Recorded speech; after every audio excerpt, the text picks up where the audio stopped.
Welcome to the Global Discussion, discussions with creatives, leaders and thinkers. My name's Simon Hodgkins, an absolute pleasure and delight to be joined today by Alistair Croll. You're very welcome to the podcast. Let's begin by asking you to introduce yourself to our international audience. So over to you, Alistair. Tell us all about the wonderful world you're involved in. Hi, Simon. Well, my world is shaped by, I guess, chronic ADHD. I spent a lot of time as a kid on the precursor to the web bulletin boards on my Apple IIe locked away in my mom's house. And then turned that into a career in product management, started a startup, ran some conferences, wrote a few books, and have spent a bunch of time essentially like yourself trying to find great topics and great conversations on stage and off and turn them into stories that can hopefully change the world and inspire people. And can we maybe unpack a few of those? Because from, being a founder and a content chair to being a co-author, to being a mentor, to being a founding partner, there's lots of different areas that you're involved in. Could you bring some of that to life for our audience today? Sure. So my company, which is just me, is actually called Solve for Interesting. And that's really because all my life, whenever I've tried to solve for fame or for wealth or for safety, it hasn't gone nearly as well as when I simply solve for something interesting. Things that interest me tend to be sort of chewy, complex, where you're trying to find the root or the first principles in that space. Early on, I was working in network performance at a company called 3Com, which you may have heard of because they invented Ethernet. I know we take things like Ethernet for granted, but someone had to invent them. And I was in charge of getting bandwidth management, which means getting all of the different devices on a network to cooperate. It may not seem like it since we're currently talking across very high-speed fiber links, but once upon a time, bandwidth was incredibly scarce. And my job was to try and get all these different departments to cooperate. And I was at a loss for how to do this. I was a 24-year-old, bright-eyed, bushy-tailed product manager. And I was stuck behind a car in England on a one lane each way, high hedgerow lane, of course, national speed limit, with an ambulance behind me. All of a sudden, the road split into two lanes and the ambulance was able to pass. And it occurred to me that when you're trying to manage traffic on a network, two lanes is infinitely better than one because things can pass. And so I then went to all the different departments and the 15 or so divisions of 3Com and said, look, if you can all just agree on creating a passing lane, we can solve this traffic problem. Because when you're on a network, for example, video has to get there before email, and management traffic or emergency traffic has to get there first. So that was a complicated problem, many stakeholders, lots of technology issues, but ultimately it came down to two lanes are better than one. And that insight allowed me to build this sort of network management paradigm, which eventually gave us part of what is the modern internet. And throughout my career, it's been finding those kinds of threads to pull on. I'll give you one other quick example. I founded a company called CoRadiant with some friends that was helping people to understand the health of their websites. And for years, nobody bought the product. And they all said, oh, I already have web analytics. And I said, oh, web analytics shows you what people did. We show you if they could do it. And the moment I figured out how to say that, and it took me 5 or 6 years, we sold our biggest box to Fidelity and Salesforce and LinkedIn. And it really drove home for me the power of simply stating something that sounds obvious in hindsight. So searching for the interesting nugget that's sort of the ground truth of a subject has always fascinated me. And that's, I think, the thing I'm drawn to in every one of the topics that I've worked on. To your point, I've also worked on a digital government conference called Fwd50, which we run every November, which has become the world's biggest. The seminal conference on big data called Strata, which I was the chair of from its run from 2010 to 2020.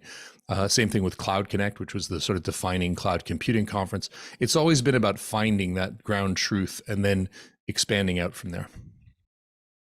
Well, thank you for explaining that, because that's very useful. It just helps us set a little bit of context. And I'm going to come back to what you just mentioned there at the end. But before that, talking about insightful information, you've wrote, I think, at least 3 books, if I'm right in saying that. And could you maybe share a little bit about the books that you wrote, because they're interesting topics, and I know writing a book, it isn't an easy thing, or at least for most people. It takes quite a bit of time and effort to get a book out and to actually get it published and to get people to start buying it. Um, Sure. So my first book was a book called Managing Bandwidth, as exciting as that sounds, which I was asked by Prentice Hall to write because I had been working on bandwidth management. And that was a Sisyphean effort. I wrote it with my co-radiant co-founder, Eric Packman. And it really became the sort of textbook for how to think about governing and managing all the traffic on your network.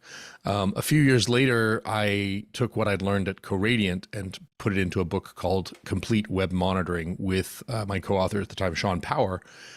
Complete Web Monitoring didn't do great. It did okay. Although interestingly, since it was the first book that talked about how to measure and monitor and maybe even influence social media, this was 2008 when it came out, and we sort of rewrote a third of the book for these nascent products like Twitter and Facebook.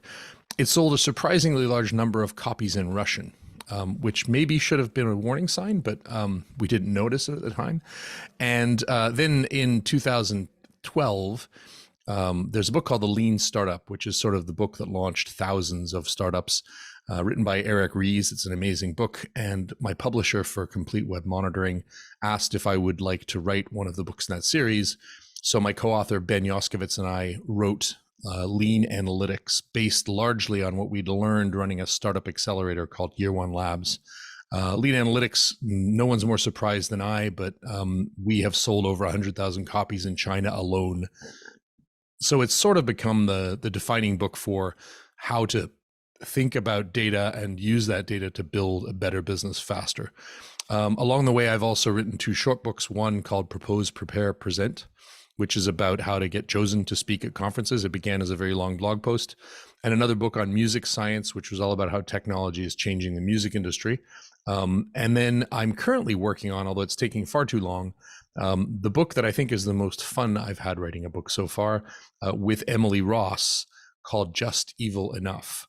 And unlike the previous books that I had written, which were really objective nonfiction, if you will, sort of how to do bandwidth management, how to do web monitoring, this is very much subjective nonfiction.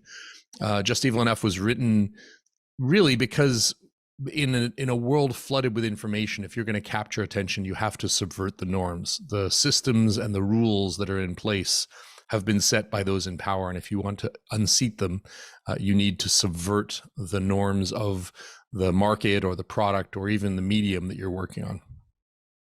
really like that a lot, and I know it's sort of framed in that context of being a subversive marketing playbook for the attention economy. And I Exactly. think that topic it's red hot. I mean, there couldn't be a better time for something like that to be available. But thanks for taking us through the books, because there's a lot of insight and information there. It's helpful to share that with our audience.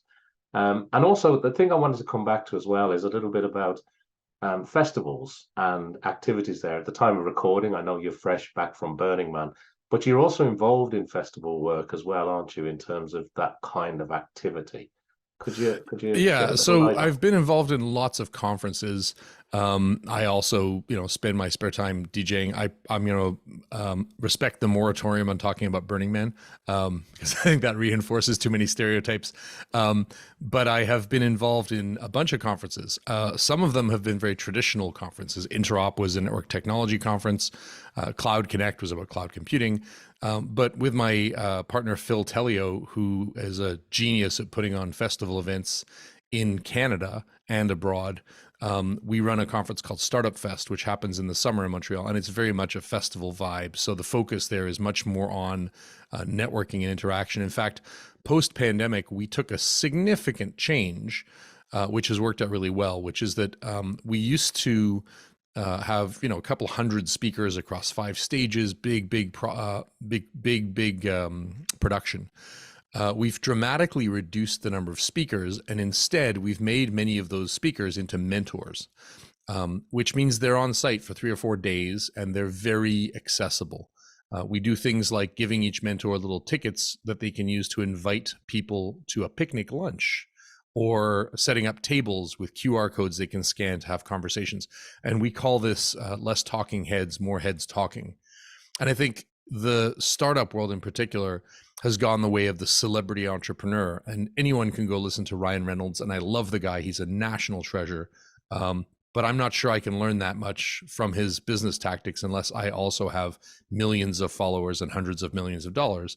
So it's really hard to apply that kind of wisdom to an individual startup. Whereas when you get 20 minutes with Jeremy Edberg, who was the first employee at Reddit, or Randy Smerick, who has built everything from tech startups to tequila companies to restaurants, you're getting real learning. And so we've tried really hard to figure out ways to create that festival networking vibe, but also build tools for engagement with the audience. Yeah, I like that a lot because I know you've spoken at big events like Le Web, for example, which I know a lot of our listeners would know, and a host of other events that you've spoken at along the way. But there's something quite tangible and real about that sort of festival approach where you're sort of turning speakers into mentors and you're kind of being able to hang out. I love the idea of that sort of picnic festival lunch where you're kind of coming together to really share information and learn from each other. And I think some of the big conferences, although look, I attend them as the same as everybody else, but it kind of loses some of that intimacy. It loses some of that magic, I think. So I really like what you've shared there. Well, there are some truths about the business model too. Once you want to get to a certain number of attendees and a certain number of exhibitors in order to pay for the conference, because you got to get the money from somewhere. Either it comes from government handouts, from sponsorship, or from tickets. Then you have to, by definition, automate certain things. So there are big conferences where an exhibitor shows up and they get a sort of 2x6 space and a foam card with their name printed on it, hopefully spelled correctly, and it's your job to go. And then there are conferences where, for example, if you go to Le Web, back in the day, they used to have like the Nespresso booth, but it was decorated and it was very customized. And so every conference is a trade-off between personal interaction and at scale production. And I think it's very hard to change the sort of iron triangle of those constraints in a conference.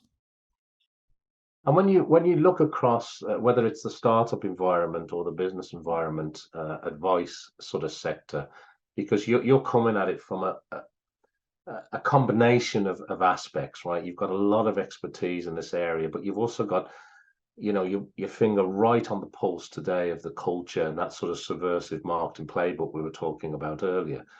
But if you were giving advice today, or if you were starting over again today, would your advice be very different to what it was only a few short years ago? And what advice could you share with our listenership and people watching us here today?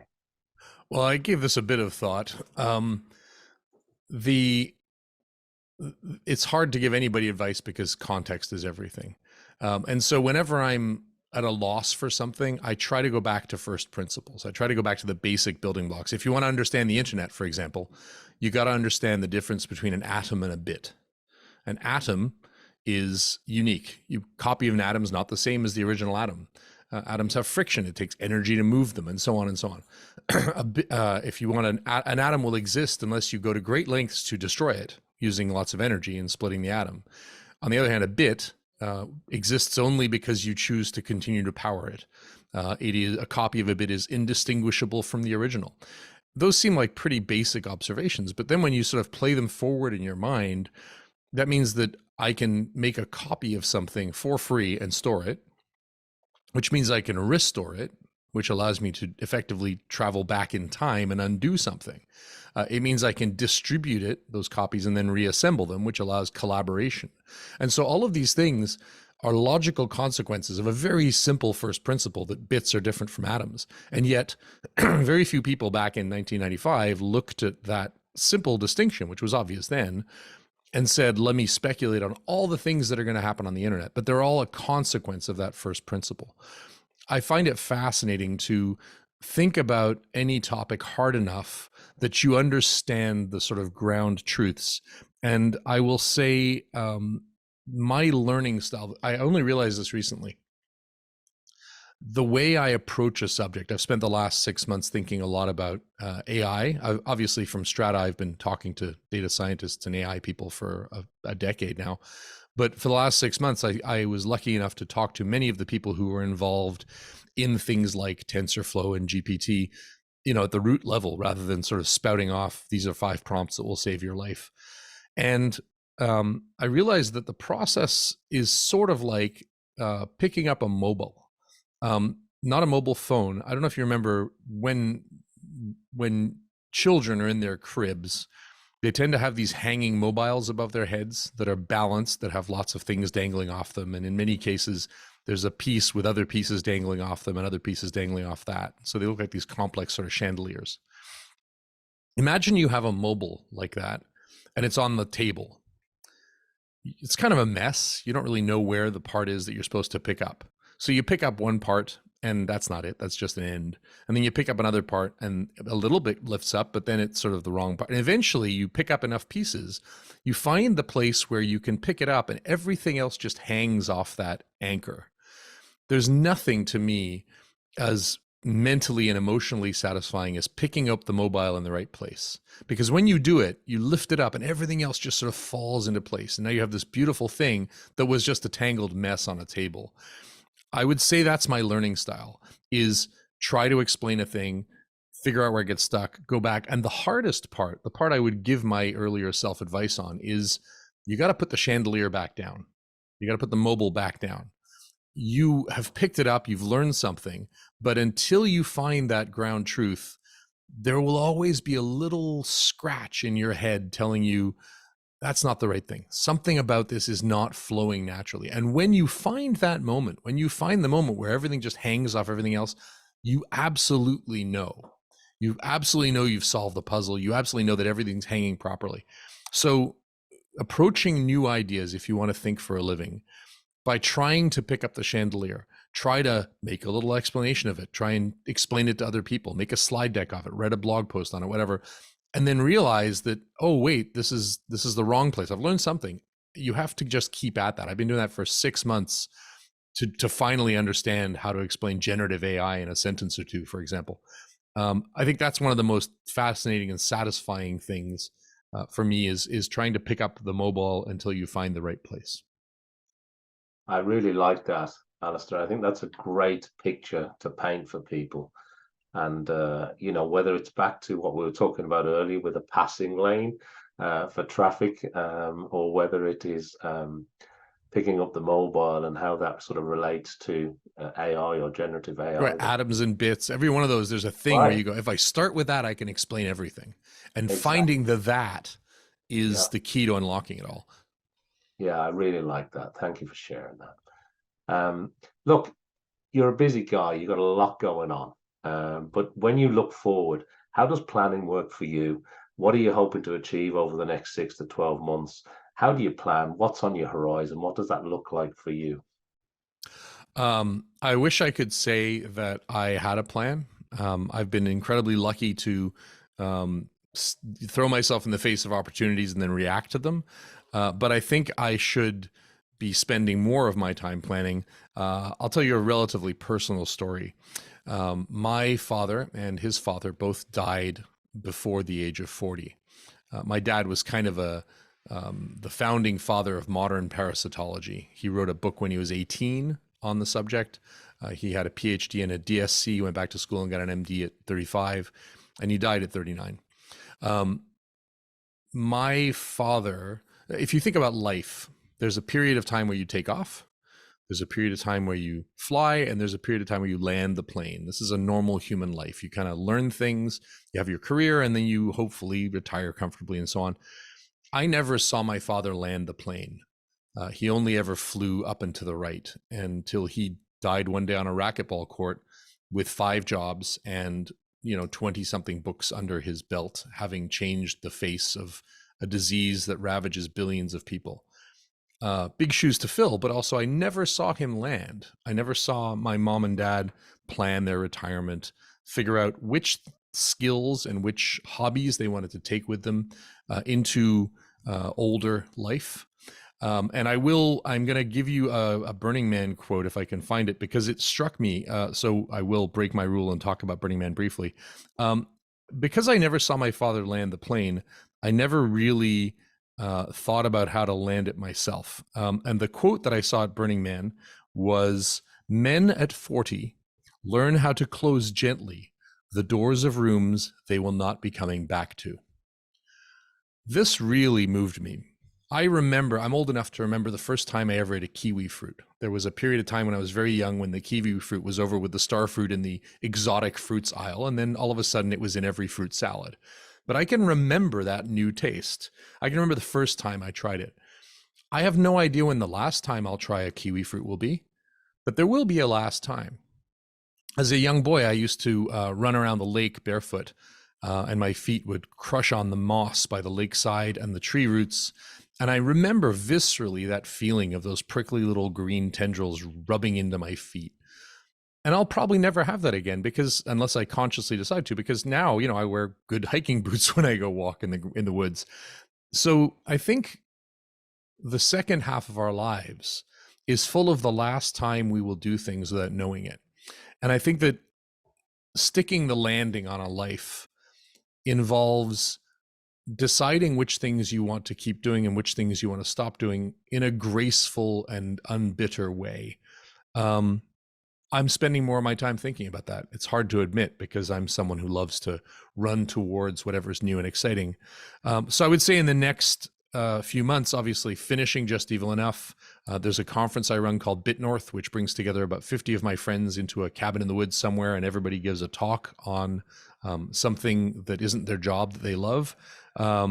There's more work on AI. I'm spending a lot of time talking with big organizations about how it will impact their businesses, but I'm not really publishing that much. It's more behind closed doors conversations. And the thing I keep coming back to is something built into the name of the digital government conference that I run, Fwd50. The name Fwd50, the forward part means neither left nor right, but forward, because we're nonpartisan.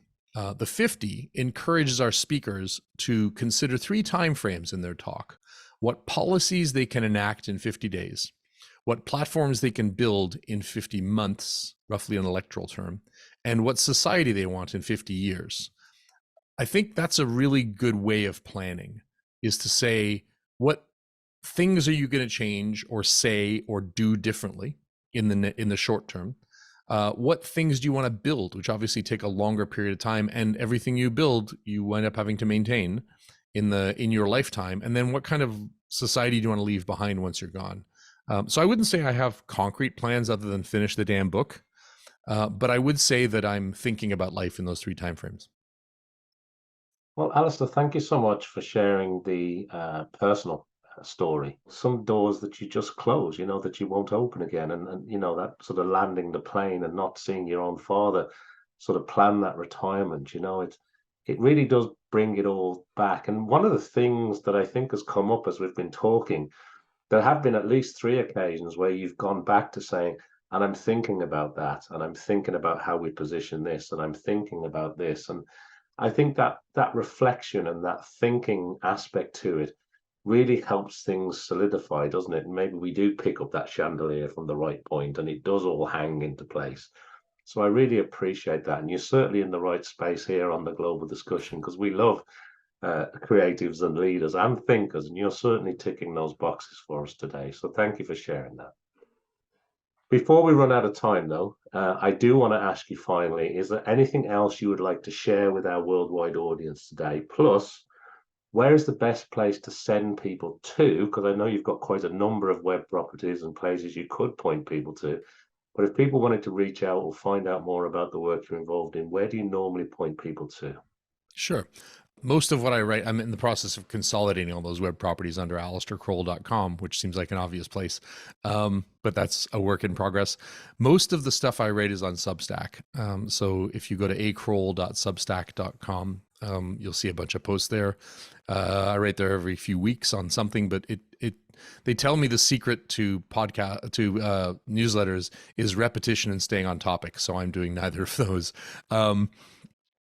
The second thing is Fwd50, which happens in November.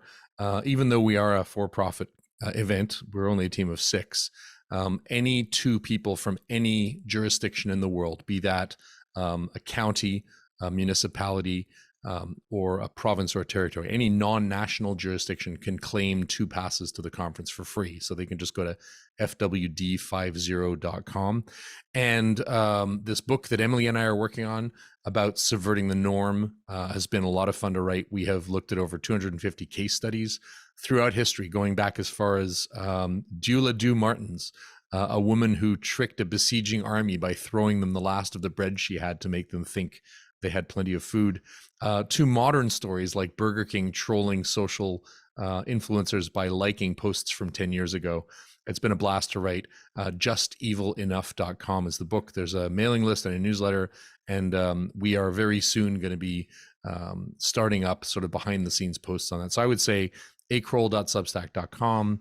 If you're interested in digital government, fwd50.com and justevilenough.com.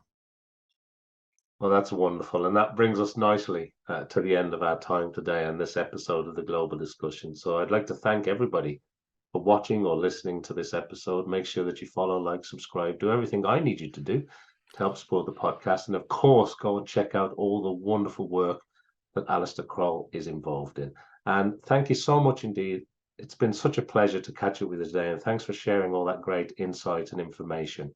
Thank you so much indeed, Alistair. Thank you, Simon.